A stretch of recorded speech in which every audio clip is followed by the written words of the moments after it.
Hello friends and welcome to Jasleem classes.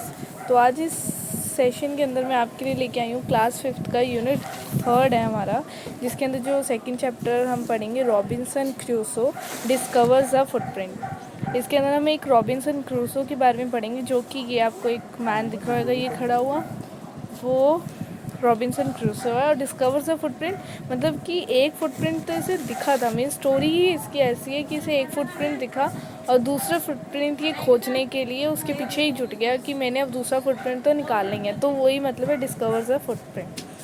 तो time waste ना करते हुए तो लेट्स गेट स्टार्टेड। क्लाउड के अंदर लिखा है कि Robinson Crusoe's ship had been destroy by the sea, कि जो रॉबिन्सन क्रूसो की शिप थी वो सी के पास डिस्ट्रॉय हो गई थी। He had been alone for many years and longed for company. Means की जो उसकी जो उम्र थी वो भी बहुत बड़ी थी। ये दिख रही होगी आपको कैसे हिसाब से इसके बाल लंबे और कितना बुरा टाइप लग रहा है। और ये बड़े ही सालों से इस तट पे इस आइलैंड पे अकेला रहता है। One day he discover a footprint. एक दिन इसे एक फुटप्रिंट दिखा। On the sand let's find out what he did then. उसे एक सैंड पे फुटप्रिंट मिला। तो अब वो कह रहे हैं चलो अब हम इस स्टोरी को पढ़ के अब देखते हैं कि उसने क्या किया फुटप्रिंट देख के। ओके, तो बस ठीक है कि one day when I was going towards my board. अब देखो ये रॉबिन्सन क्रूसो खुद लिख रहा है, तो आई वॉज ऐसे आएगा, मतलब कि अपने बारे में बोलेगा, तो आप कंफ्यूज मत होना कि आई वॉज किसके लिए यूज़ हो रहा है। तो एक दिन वो कहता है कि एक दिन मैं अपनी बोट के पास जाता हूँ, तो I was surprise to see the footprint of man on the sand. कि वो बहुत सरप्राइज हो जाता है मैन को वो फुटप्रिंट देख के, बहुत हैरान हो जाए, क्योंकि बोट के पास एक ही पैर का निशान होता है। अभी आप देखेंगे ना, वो बहुत ही वो कहते हैं कि I stood amazed, I listen, I looked around मी। और वो कोई आवाज़ सुनता है और वो उसे सुन के मतलब कि देख के वो बहुत अमेज हो जाता है और वो सरप्राइज होता है कि यार कि क्या है चीज़। I looked around me, I could neither hear not see anything.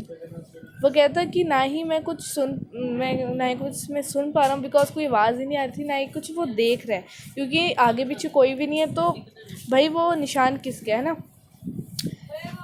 I went up, तो वो बहुत अमेज हो जाता है, बहुत ही हैरान हो जाता है। बिकॉज देखो अगर आपको भी कोई एक फुटप्रिंट दिखेगा बोट के पास तो आप हैरान ही हो जाएगी। वो भी एक फुटप्रिंट, दो नहीं कि हाँ चलो हम जैसे चलते हैं तो एक पैर रख के दूसरा पैर आगे बढ़ाते हैं, तो ऐसे आगे बढ़ाते हुए चलते हैं हम, तो उसे दूसरा पैर दिखता ही नहीं है। तो बहुत अमेज हो जाता है। वो कहते हैं यार मेरे को ना कुछ सुनाई दे रहा, मतलब किसी बंदे की आवाज़, ना ही कोई चीज़ की आवाज़। अगर कोई एनिमल भी है तो वाइल्ड एनिमल है या कुछ भी है तो उसकी भी आवाज़ नहीं आ रही मेरे को।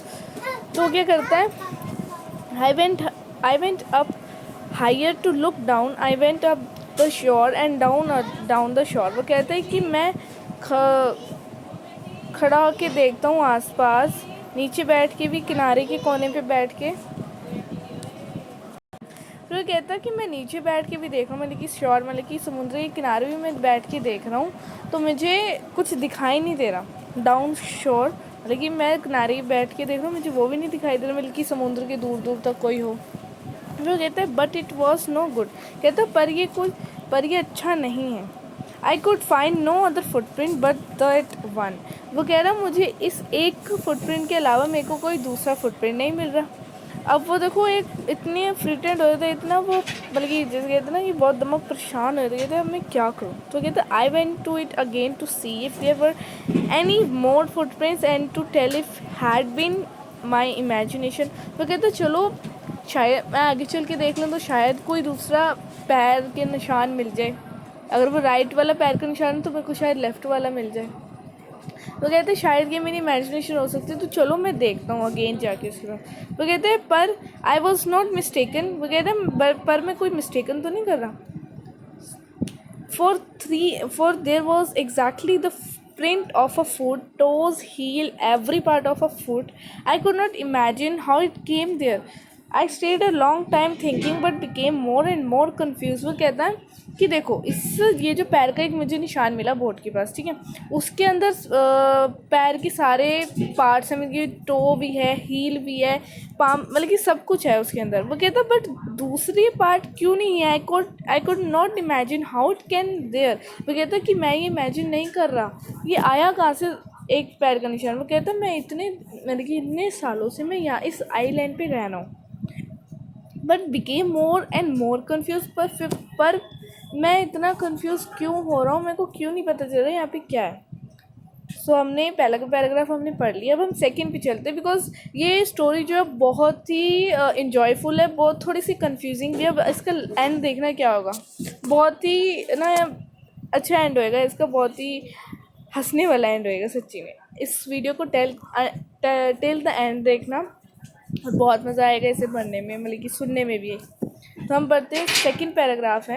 Eight last I return home very frightened. वो कहता कि मैं भागते भागते अपने घर गया। Looking behind me after every 2 or 3 step mistaking every bush and tree to be a man.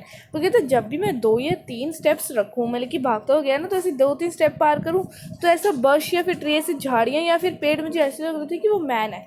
देखो जैसे मैं भी चलता हूँ ना, भागते भागते रात का टाइम है, शाम का टाइम है, थोड़ा थोड़ा दिन ढलता है, तो मेरे को ऐसा लगता है कि झाड़ियाँ ना पीछे जा रही, मैं आगे जा रही हूँ। और मुझे उससे बड़ा डर लगता है जैसे वो इंसान होता है। एक तो देखो वो क्या होता है, फ्रिटेंड होता है, बल्कि बहुत डरा हुआ होता है, और उसे ऐसे लगता है कि जो बश और ट्री है वो मैन है, मतलब कि वो आगे भाग रहा है तो उसे पीछे जाते हुए दिख रहा है, ऐसा लग रहा है। नेक्स्ट है, when I came to my cave which I call my castle. वो कहते हैं जब मैं अपनी केव, मतलब कि मैं अपने घर के पास जाता हूँ, जिसे वो अपने केव को कैस्टल कहता है, वो कहते हैं आई मीन इनसाइड इट। वो फटाफट भाग के उसके अंदर चला जाता है। As if I was being chased, I do not remember whether I used the ladder or went in by the hole in the rock। अब वो कहते मैं भाग के फटाफट उसके अंदर जाता हूँ, वो उसे कुछ नहीं आता था कि वो क्या लैडर यूज़ कर रहा है, कुछ भी यूज़ कर रहा है, फटाफट in by the hole in the rock. वो उस रॉक के अंदर मीन्स वो जो होल होता है उसके कैस्टल के अंदर, वो फटाफट अंदर घुस जाता है। Which I call the door. Rock मतलब कि रॉक जो है ना वो उसका डोर है। इसके अंदर देखो थोड़े थोड़े नेम आए, उसके अंदर इसका मतलब भी बताया कि किसे वो क्या कहता है। देखो केव आया तो उसने बोला विच आई कॉल्ड माई कैस्टल, और रॉक आया तो फिर वो कह रहा है which I called the door, मतलब कि पूरी अपनी सारी स्टोरी समझा रहा है कि वो क्या क्या है। ओके, फिर कह रहे I ran for cover faster than any animal could run. वो कहता कोई एनिमल ना आ जाए, इसलिए मैं फटाफट अंदर जाके अपने आप को कवर कर लेता हूँ, अपने को आपको ढक लेता हूँ, या कोई आ ना जाए मेरे पीछे। मैं इतनी तेज़ी से इतनी जल्दी भाग के आया हूँ डरते हुए कि कोई जानवर अंदर ना आ जाए। नेक्स्ट में I did not sleep that night. The more I thought about what I had seen, the more afraid I became. I thought it could be one of the savages of the mainland who had wandered out to the sea in a small boat। वो कह रहा कि मैं पूरी रात नहीं सोया, मैं सोची जा रहा था कि यार वो मैंने जो देखा क्या वो सच्ची में था, या फिर मैं वो एक झूठ था, या फिर मेरी इमेजिनेशन थी। वो कहता है एक तो वो डर रहा है उस चीज़ के बाद, उसने जब ये फुटप्रिंट देखना उसके बाद the more afraid I became, वो उसके बाद डर रहा है जब से उसने फुटप्रिंट देखे। उसने सोचा कि क्या कोई सैवेजेस मतलब कि कोई डाकू या फिर कोई ऐसा जानवर तो नहीं आ गया छोटी सी बोट के अंदर बैठ के मेन लैंड के ऊपर, who had wandered out to the sea in a small boat, है ना, कोई स्मॉल बोट के ऊपर बैठ के आ गया। Luckily I was not know on sure at that time. वगैरह कि मैं अभी श्योर मतलब कि एट दैट टाइम कि वो अभी किनारे पे नहीं है। But what if he had seen my boat, और अगर मैं किनारे पे नहीं हूँ तो मेरी बोट जो डिस्ट्रॉय हुई है वो अगर शायद किसी ने देखी होगी तभी उधर आया होगा, क्योंकि जो वो प्रिंट है, वो जो फुट प्रिंट है वो उसकी बोट के पास ही क्यों मिला, कहीं और भी तो मिल सकता था, बर्शिस के पास कहीं। तो उसे ये सारी दिमाग में चीज़ें आ रही, मतलब कि वो होता है ना खाली दिमाग शैतान का काम होता है। तो ऐसा ऐसा दिमाग में उसके घुल रहा है कि यार वहाँ पे ही क्यों आया, कोई मेरी बोट देख के तो नहीं आ गया, वहाँ पे डिस्ट्रॉय पड़ी थी, या फिर उन्हें लगा कि वहाँ पे कोई है। तो उसके देखो अब दिमाग में क्या क्या चल रहे हो, मेरे को बड़े इसमें इंटरेस्ट आ रहा है पढ़ने में। नेक्स्ट लाइन है इसमें, if he had seen the boat he would have realise that someone lived on the island and would soon return with other to kill and eat me. देखो मैंने जो बताया था वही हुआ। कहता मतलब कि हंटर का डर है कि कोई शिकारी वगैरह या फिर कोई ऐसा खतरनाक आदमी अगले दिन ना आ जाए और वो मुझे मार ना दे आयरलैंड पे, कि would soon return with other to kill and eat me. कहता कि अपने साथियों के साथ आ ना जाए अगले दिन और मुझे खा ना जाए। उसे ये डर था कि उसे लगा कि मेरी बोट देख के कोई आ गया हो तो उस पर निशान लग गए हो, है ना। नेक्स्ट लाइन है, एंड सो आई ले fearful for many days and prayed for protection. वो कहता कि मैं कुछ दिनों तक बहुत फेयरफुल रहा और मेरे सारे दिन ऐसे ही डर में गए. और उसने क्या किया, उसने डर डर के अंदर प्रे भी करी भगवान से कि भगवान मुझे बचा लो, प्रोटेक्शन के लिए मुझे बचा लो. इन डूइंग सो उसने ये सब किया. I was much comforted and began going out the investigate. But even now as I went forward I looked behind me frequently because I was still very frightened. वो कहता कि चलो अब मैं फिर से उससे क्या कहते हैं उसे, मैं इन्वेस्टिगेट करने जाता हूँ क्योंकि अब मैं कंफर्ट हूँ, मीन्स कि अब मैं ठीक हूँ और अब मैं इसे इन्वेस्टिगेट करता हूँ. पर वो कहता कि पर even now as I went forward, वो कहता अगर मैं पीछे गया सो मैं, इट मीन्स कि अगर वो उसके पास गया वापस तो वो तो डरा हुआ है. और लुक्ड बिहाइंड मी फ्रिक्वेंटली, तो जैसे ही आगे बढ़ा, मतलब कि अपनी केस्टल से जैसे ही बाहर गया तो उसने पीछे देखा, मतलब कि बिहाइंड वापस मुड़ गया. और I was still very frightened, means कि वो वापस बहुत ही फ्रिटेंड हो गया, मीन्स वापस बहुत ज़्यादा डर गया था क्योंकि उसे लगा कि अगर मैं इन्वेस्टिगेट करूँगा, अगर कुछ नहीं मिला उसके दिमाग में, फिर वो अलोन फीलिंग आएगी और फ्रिटेंड हो जाएगा बहुत ज़्यादा. तो इसलिए वो वापस नहीं है, वो बिहाइंड मतलब कि मुड़ गया. However, as I went about for 2 or 3 days and saw nothing, I became little bothered. I decided to go down to shore again and examine the footprint once more. तो अब वो कहता कि अगर मैं वापस जाऊंगा, as I went about for 3 or more 3 days and so nothing, I became a little bothered. वो कहता अगर मैं 2-3 दिन में नहीं जाऊंगा तो मैं फिर से वही हो जाऊंगा, मुझे दिखेगा नहीं, मतलब कि एक फुटप्रिंट के बाद दूसरा नहीं दिखेगा तो मैं वापस बोल्डर हो जाऊँगा. बोल्डर में वो वापस शक में पड़ जाएगा, वापस वो ऐसा उसका दिमाग चलने लग जाएगा उल्टा सीधा. फिर कहते हैं I decided to go down to shore again and examine the footprint once more. वो कहता है चलो मैं फिर अगली बार मीन्स कि दूसरे दिन मैं चला जाऊँगा वंस मोर डे, और मैं वापस जाके उससे एग्जामिन करूँगा कि क्या है. फिर कहते हैं I decided to measure it with my armpit mark. अब वो सोचने से कहते हैं कि चलो यार मैं उस फुटप्रिंट को ना अपने फुटप्रिंट से मार्क करके देख लेता हूँ, क्या पता उसका फुटप्रिंट हो ना, मतलब कि वो ऐसी सोच रहा है. अब जो मैं थोड़ा ऊपर से बता रही हूँ ना वो इसके अंदर नहीं है, बट मैं आपको समझाने के लिए बच्चा अपनी थोड़ी वो लगा रही हूँ कि आपको भी समझ आ जाए.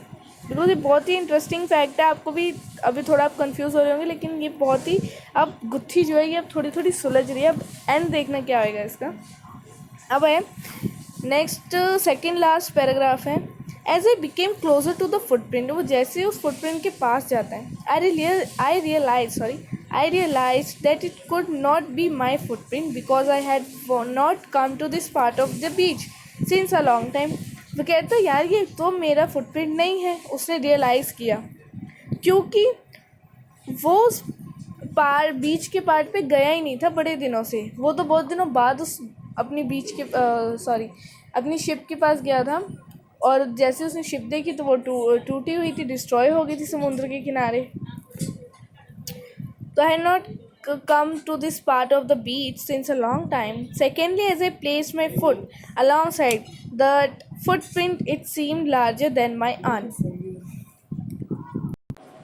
वो कहता कि जैसे मैं मतलब कि उसे देखा तो उसे रियलाइज़ मतलब कि अच्छी तरह उसे सेकेंडली मतलब कि दूसरी बार उसने जैसे अपने फुटप्रिंट को उस वाले फुटप्रिंट को मैच किया, मीन्स की जो बीच पे था, तो वो कहता कि ये तो फुटप्रिंट मेरे ना मतलब कि ना ही मेरे जितना है और ना ही मेरा फुटप्रिंट है ये. तो माई फियर रिटर्न, उसका जो फियर था वापस रिटर्न आ गया और वो वापस घर चला गया, believing that there was someone here there. उसे लगा कि चलो यार मैं वापस चला जाता हूँ. वापस चला गया, उसने ज़्यादा इन्वेस्टिगेशन नहीं करी. तो वो कहता कि चलो अब मैं घर चले जाता हूँ. तो फिर वो घर चला गया and the island was inhabited. और उसने लास्ट में ये भी बोल दिया कि आइसलैंड बहुत बड़ा है. द आइसलैंड वॉज इनहेबिटेड मतलब कि आइसलैंड बड़ा है, आइलैंड बड़ा है. तो आइलैंड, ये वाली लास्ट लाइन कहने का मतलब ये है, ये वाली लास्ट लाइन देखो, ये वाली लास्ट लाइन जो है द आइसलैंड वॉज इनहेबिटेड का मतलब है कि जो आइसलैंड बड़ा है. और उसने ये लाइन इसलिए उस लाइन के साथ जोड़ के बोली कि यार कोई भी हो सकता है, आइलैंड इतना बड़ा है, किसी का भी निशान हो सकता है, इसलिए वो ज़्यादा डरा नहीं, तो उसने ऐसे अपने मन में समझाया और वापस चला गया। तो at the end of the moral of the story ये है कि जो रॉबिन्सन क्रूसो था उसे एंड में नहीं पता चला कि फुटप्रिंट किसका था, ठीक है। और लास्ट में यही बोल के चला गया कि जो द आइलैंड वॉज इनहेबिटेड, जो आइलैंड है वो बहुत बड़ा है, तो कोई भी हो सकता है। ओके गाइस, तो हमारी जो यहाँ पे रॉबिन्सन क्रूसो की स्टोरी है एंड हो चुकी है। एंड मुझे भी बहुत अच्छा लगा इसे पढ़ाने में। तो ये हमारा रॉबिन्सन क्रूसो का फर्स्ट पार्ट था, यूनिट 3 का, क्लास 5 का, बहुत ही ईजी वे में और हिंदी में समझाया मैंने आपको। इसकी जो क्वेश्चन आंसर वाला पार्ट होएगा वो सेकेंड पार्ट है, बिकॉज क्वेश्चन आंसर्स के बीच में कुछ मेन ऐसे पार्ट है जो कि आपके एग्ज़ाम के अंदर आ सकते हैं, तो वो मैंने आपको पढ़ाने के लिए सेकंड पार्ट उसका कर दिया है। सो आपको मेरी वीडियो पसंद आई हो तो don't forget to subscribe my channel, like share comment. And अगर आपको कुछ ना समझ आए तो आप उस पर बताएं, मैं उसके ऊपर आपको वीडियो बना के दूँगी। सो सी यू गाइस।